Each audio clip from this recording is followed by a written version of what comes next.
Oke, Assalamualaikum warahmatullahi wabarakatuh.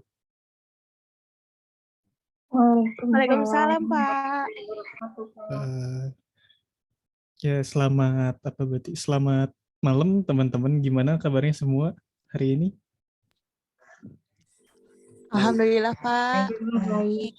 Tapi Bandung dingin banget, Pak. Ya, tadi panas.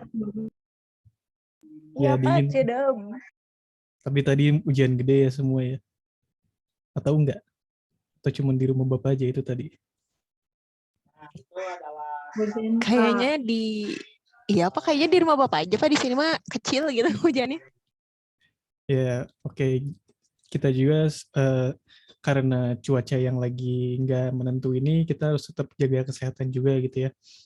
Terus jangan terlalu sering bepergian atau mungkin harus bawa payung kalau mau kemana-mana. Soalnya kan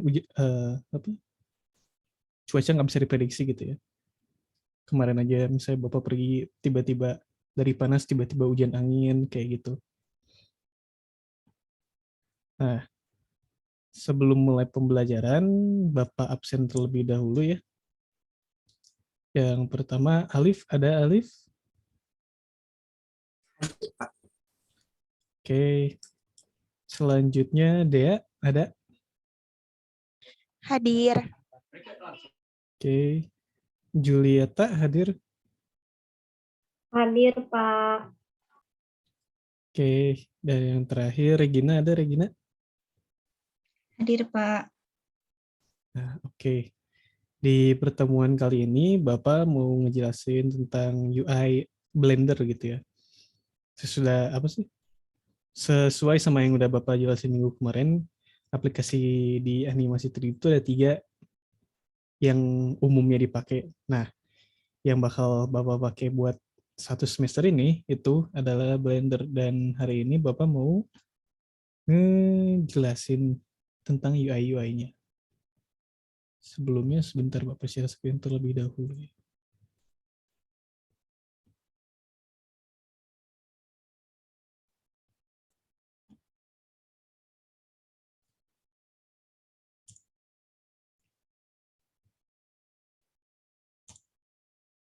Untuk share screen-nya sudah ada. Sudah, Terlihat, Pak. Pak. Oke. Jadi untuk pertemuan kali ini kita akan belajar mengenai UI aplikasi Blender ya. Ini sekalian mau mengingat ulang apa aja materi minggu kemarin. Nah, di materi minggu kemarin tuh Bapak ngejelasin tentang animasi 3 dimensi secara umum gitu ya. Nah, apa gitu animasi 3 dimensi? Animasi 3 dimensi itu merupakan gambar bergerak dalam ruang 3 dimensi yang memiliki 3 sumbu, yaitu sumbu X, Y, dan Z. Atau yang biasa kita sebut panjang, lebar, dan tinggi. Output dari animasi itu biasanya berbentuk video, tapi bisa juga berbentuk GIF. Biasanya juga kecepatan dari FPS dari videonya itu 24 atau bisa lebih, bisa kita custom bisa sampai 60. Dan konsep dari animasi 3D, sebuah model yang memiliki bentuk, volume, dan ruang. Dari pemodelannya juga, animasi dibagi menjadi pemodelan animasi 3 dimensi dibagi menjadi 2 jenis, yaitu hard surface dan organik. Nah, hard surface dan organik itu 2 jenis yang paling sering dipakai gitu ya. Sebenarnya ada 3. Yang satu lagi ada NURBS modeling, tapi 2 ini paling sering dipakai dalam pemodelan 3 dimensi. Lanjut, ini aplikasi 3 dimensi pemodelannya. Ada Blender, Maya, dan Cinema 4D. Dan yang kita bakal fokus untuk 1 semester ini yaitu Blender. Nah, di tampilan pertama, itu pertama kali kita ngebuka aplikasi, kita bakal disambut sama 3D viewport. Nah, viewport ini sendiri biasanya semua tempat kita ngelakuin operasi pemodelan gitu. Kayak misalnya kita mau bikin cube, mau masukin cube, mau ngasih tekstur, atau kita mau ngelihat hasil renderan dari objeknya. Nah, semuanya kita lakuin di 3D viewport ini. Selanjutnya, dari UI-nya sendiri itu banyak ya sebenarnya UI di Blender itu, kayak misalnya ada apa namanya? Ada layout, ada apa ini namanya? Aduh. Nah, UI yang paling menonjol gitu ya, biasanya kita lihat pertama kali itu di bagian atasnya. Di bagian atasnya itu ada yang namanya workspace. Nah, workspace ini tuh kayak misalnya preset-preset dari UI yang bakal kita pakai gitu. Kalau misalnya di workspace layout, kita bakal lebih sering ditampilin tools-tools buat layouting, buat modeling, sama kayak buat modeling, sculpting. Biasanya UI-nya tuh lebih ngeliatin brush-brush buat sculpting, dan biasanya udah ada objek buat sculptingnya sendiri. Buat UV editing, biasanya UV editing itu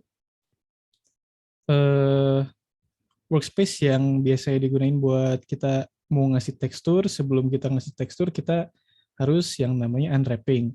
Nah, biasanya unwrapping itu dikerjakan di UV editing itu sendiri. Untuk tekstur paint itu biasanya kalau kita mau ngasih apa tekstur yang udah apa ya, kita mau ngasih detail lebih gitu di tekstur yang udah ada. Buat workspace shading, biasanya itu buat kita ngasih apa? Ngasih tekstur atau mau ngelihat nge-preview rendernya, biasanya di tab di workspace shading. Di workspace animation biasanya itu sesuai namanya gitu ya. Jadi di workspace ini tuh kita bakal lebih sering bakal lebih banyak tool yang dimunculin tuh tentang animasi, mulai dari grab editornya sampai ke timeline-nya itu biasanya lebih gede gitu. Selanjutnya ada workspace rendering, itu biasanya buat ngeliatin hasil dari renderan yang udah kita buat. Compositing itu UI workspace yang biasanya digunain buat compositing atau buat apa namanya, post productionnya gitu. Kayak misalnya kita mau nambahin efek sesudah dari rendering. Dan yang terakhir ada workspace scripting. Kalau workspace scripting itu kan Blender sifatnya open source gitu ya. Jadi Blender juga jadi kayak gimana ya?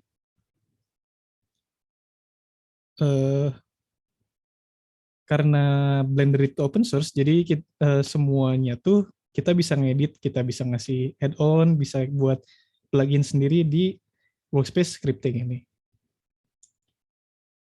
Nah, di sini juga bakal ada yang namanya outliner. Nah, di sebelah kanan atas outliner tuh. Outliner itu biasanya kalau misalnya di aplikasi lain itu kayak buat ngeliatin objek-objeknya. Kalau misalnya di Photoshop itu bisa aja kayak layer dari project kita gitu. Di selanjutnya, nah di UI-nya itu sendiri masih banyak gitu ya. Dari kalau yang pertama kali kita lihat itu namanya 3D viewport, di kalau kita buka dan kita expand lagi dari editor type-nya, masih ada 3D viewport, image editor, UV editor, shader editor, compositor, dan masih banyak lagi. Nah, di sini Bapak mau ngejelasin beberapa dari editor type-nya. Sebelumnya, Bapak buka dulu Blender-nya ya.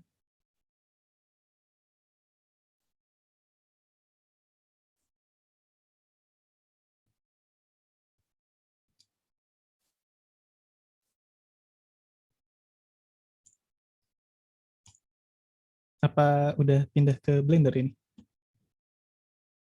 Udah pindah, Pak? Ada Blender. Ini bisa sekalian kalian ikutin atau bisa kalian tonton dulu aja ya. Dari tadi editor, nah di editor ini di 3D viewport itu yang tadi Bapak jelasin. 3D viewport itu semua tempat, misalnya kita mau mindahin objek, Nah, semua itu terjadi di 3D viewport. Dan yang image editor itu biasanya kalau kita mau bikin tekstur atau misalnya kita habis ngerender gambar, semua hasilnya tuh bakal ada di sini di image editor. UV editor itu hampir sama, bukan hampir sama. UV editor tuh misalnya kita mau bikin UV dari objeknya yang ini gitu ya. Kita bisa lihat di sini ada UV-nya. Biasanya UV itu, nah kita bisa lihat kalau misalnya di sebelah sini itu pasti apa namanya, tekstur yang ada di bagian sini itu bakal dilihat 3D-nya itu bakal jadi di sebelah sini. Kayak misalnya kita buat kubus, kalau misalnya pakai kertas,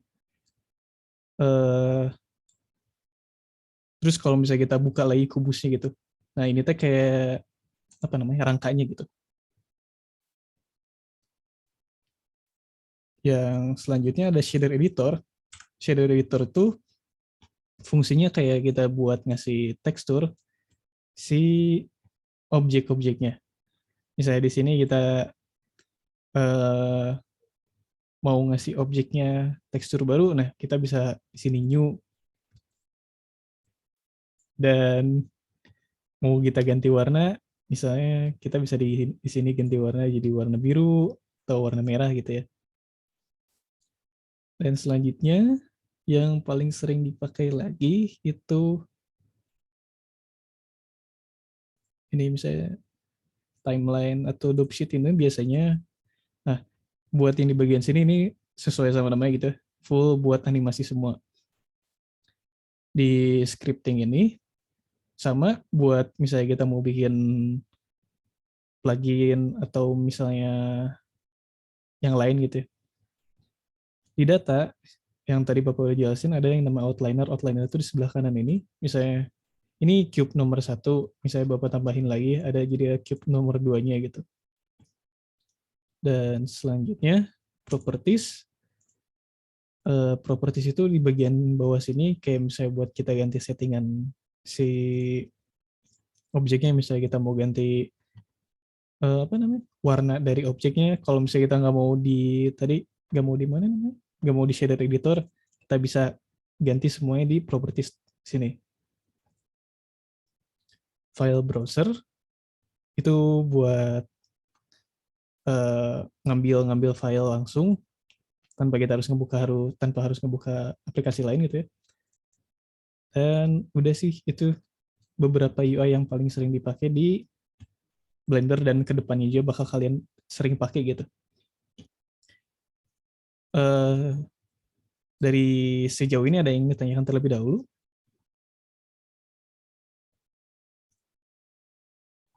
Tidak ada, Pak.